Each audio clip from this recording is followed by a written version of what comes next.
Inside time. What's it? Episode 4's gone out today. In episode 4, yeah.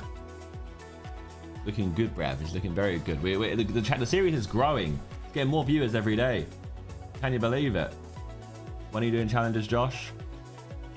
Depends how the edits go, but definitely you'll see me in the final. You'll see me the day before the final, and potentially the day before that as well. Me and Haroldinho. But yeah, been very, very good. Everyone's hooked on it. It's good. People are having obviously emotional reactions to like people leaving. Joe one was a shock. Even for us, it was a shock. But we did do a podcast with Joe. It was actually really wholesome, sick podcast on Side Plus. I think we're trying to push to get some footage of it onto the Side Plus YouTube channel to like show you some bits. Because we speak about Inside, and we speak about like the whole history of like the kind of beef, not beef, but you know, like since JJ versus Joe's fight and how like everything kind of went a bit weird. So it was actually a really nice podcast. And I'm happy with the episode that I'm in on Inside. It's actually like, it should be good. A bit spicy. Is there an Inside Plus? It should be Friday that will go on there. That's when the podcast goes on there. Hey, bruv, give me a Fanta Light, bruv. Honestly, we should have got sponsored by Fanta Light. I mean, he should be sponsored by Fanta Light, to be fair. I think the aim was to have an extended cut version on Side Plus, opposed to having like only the Side Plus moments. But there's a lot more content to come out of it. Obviously, there's extra footage that we've got. We film 24/7, so obviously we have content that we can make. I can get you like the best Ginge moments at some point, and that'll be able to have a lot of like stuff that you're not seen. There'll be deleted stuff. There'll be lots of stuff we can do, which is good. It's not even recycling yet because we're using stuff that's not even been seen, which is perfect. It's sick. Honestly, like, wow, what a series that is shaping up to be, and I'm just so happy that the reaction's so good. Like from everyone, not even like even industry stuff, like even like people obviously like who work in our industry and stuff have messaged us and been like, this is so sick. So it's good. It's nice to have a project that we were all excited about. Then we finished it and we were so excited about it. Then we got nervous about it all over again. Then we got pessimistic, like we always do with Sidemen. We always like, oh, you know what? We've bigged ourselves up too much here. People aren't gonna hate it because we started believing what people were saying. People were saying, oh, like this is not you, man. Sidemen Sunday should be only Sidemen. We're like, oh, we're risking this. Is this a bad idea? But we believed in the content. And then obviously the first episode goes out and everyone's like, L. And slowly it started turning. And then literally by the end of episode 1, everyone's like, this is sick. So like, it's perfect. Bit Cloud9 vibes now. Now it's like, oh, do we start thinking about season 2? Do we start thinking? Are we at that point yet? Or do we wait for it to finish and then see? Do we start thinking? Do we start dreaming? And I wonder as well, like, I'm curious to now see and think who would want to be in season 2, like in the whole ecosystem of like YouTube world and Twitch world or TikTok world, because I feel like it's a bit more appetizing to go in there now that you've seen it. You see it does well, and you see that it's fun and it could be a lot of cool stuff in there, a lot of good content and good clips. So I do wonder, like, would we get an easier sell to people? We need to sell it to them. Just be like, by the way, we want you to come in. They were like, yep, we're down. I've seen people say about like our episodes should be like live and stuff and have like public voting. I feel like it comes with two like popularity contests in the influencer world. Like the person who has the most subs might end up winning, and it's like I like the setup that we currently got, but obviously open to adjusting anyway. I think a lot of this whole season we beta testing, and we'll take all the feedback in, and then we can add a lot more twists and turns. Because there was definitely a big discussion throughout the whole season of like, it can't have too many twists and turns, and it can't be too crazy, and it can't be too Sidemen shithousey, because the audience have to understand what's going on. So you have to like try and like work out how it works. You can get a more polished product as well by pre-recording it and then posting it later as well. Thoughts on tweet by Foot Asylum? I think that's good. That's a good admin on Foot Asylum as well. I think that is. Garner some attention. That's all you need. Fans of the whole 180 on Specs. Loved him day 1, different day 2, they hate him. Poor Specs, man. Specs is so funny. People need to appreciate Specs more. That guy is so funny. I have so many funny moments from Specs. But people are like, it's all based on how you perceive the game to be, right? The game of Inside. How do you perceive it that you want? Do you want your the people you're watching to spend money, or do you want them to try and play the game? And there's like a split party even in the audience across that. So it works both ways. Like that's why you end up kind of getting like very polarizing opinions across the audience. Some people hate like people who are spending and taking the piss, and then some people that like, why would I not want those people? Because it'd be boring without those people.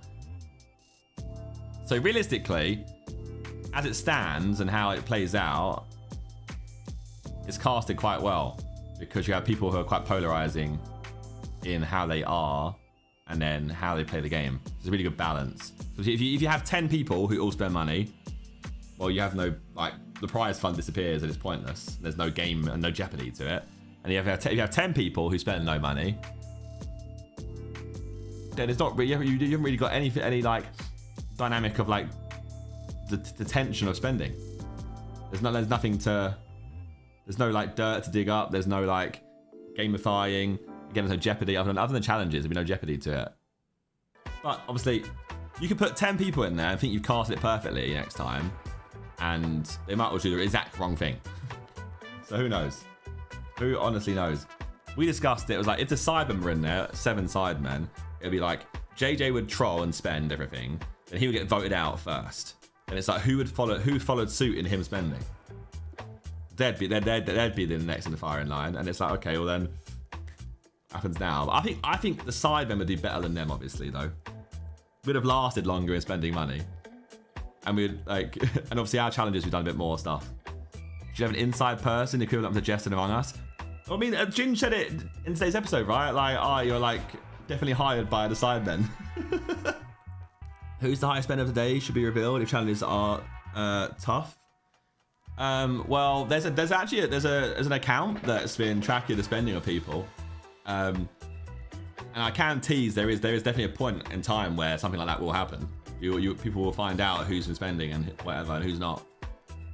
I do love people like, oh, why is Joe gone first? I'm not watching anymore. L show.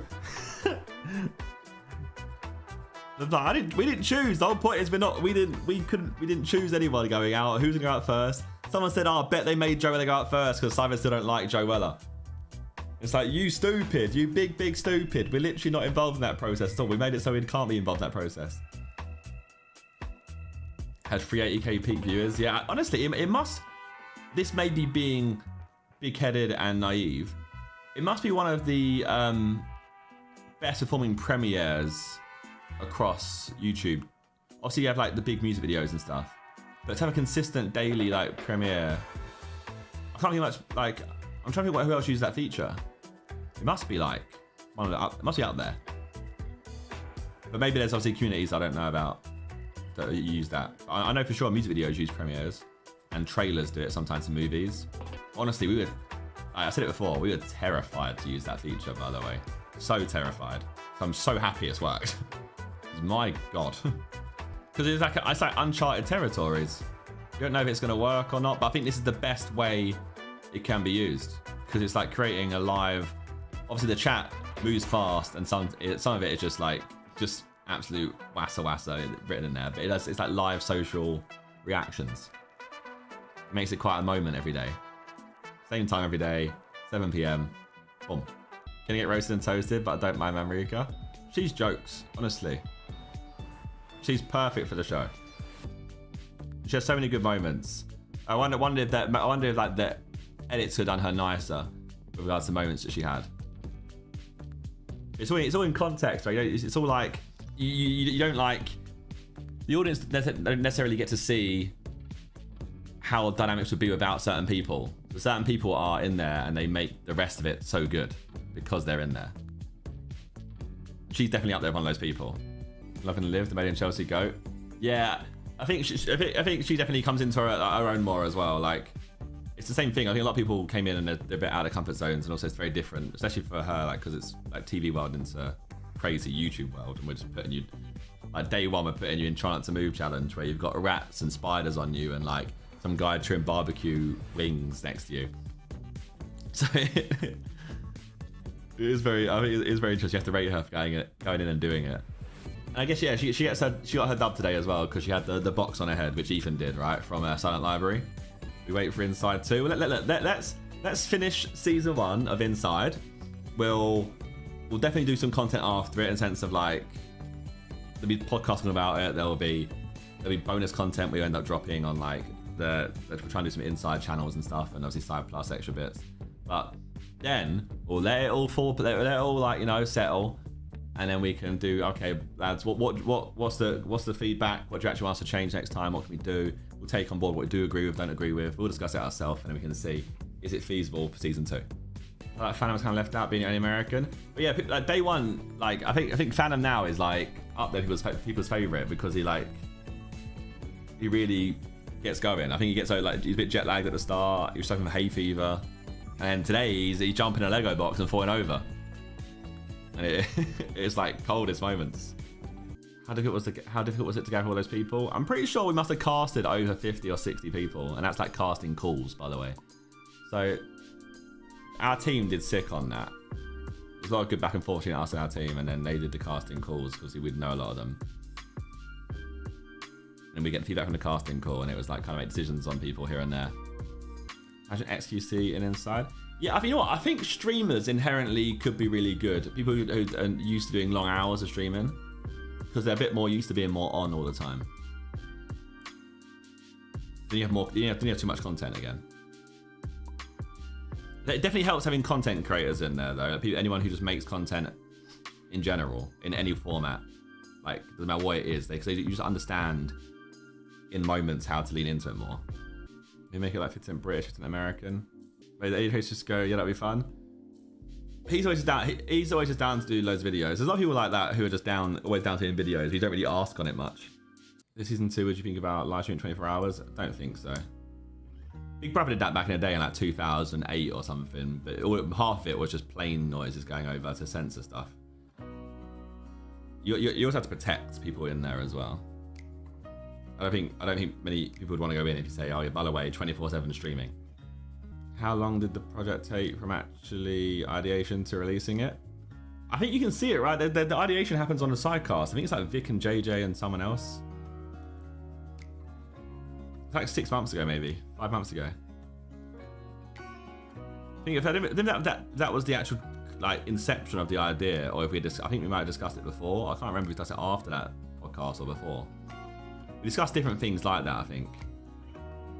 We had like a bunch of different things we discussed, like similar to that, in the sense of like some kind of reality show, other things that are similar. Because when JJ had that whole energy of like, we need to do bigger and better things and like innovate some more somehow, if we can. Have more FaceTime from the Sidemen don't appear on the show as much. I think that's intentional. I like our role in it as well, which is good. I think you shouldn't film on the 24/7 cameras for reality TV and film high quality. The issue is high quality cameras don't do 24/7 filming. They overheat and lots of different stuff. There's a reason why those cameras are used across all those reality shows. Promote sidecars on the show. We haven't. No sidecars drops though. There's not a new sidecar drop that I know of. We need to start. Then we'll work on another one. That'll be the last one. I'd like to do some more though. Right. Uncharted YouTube mode.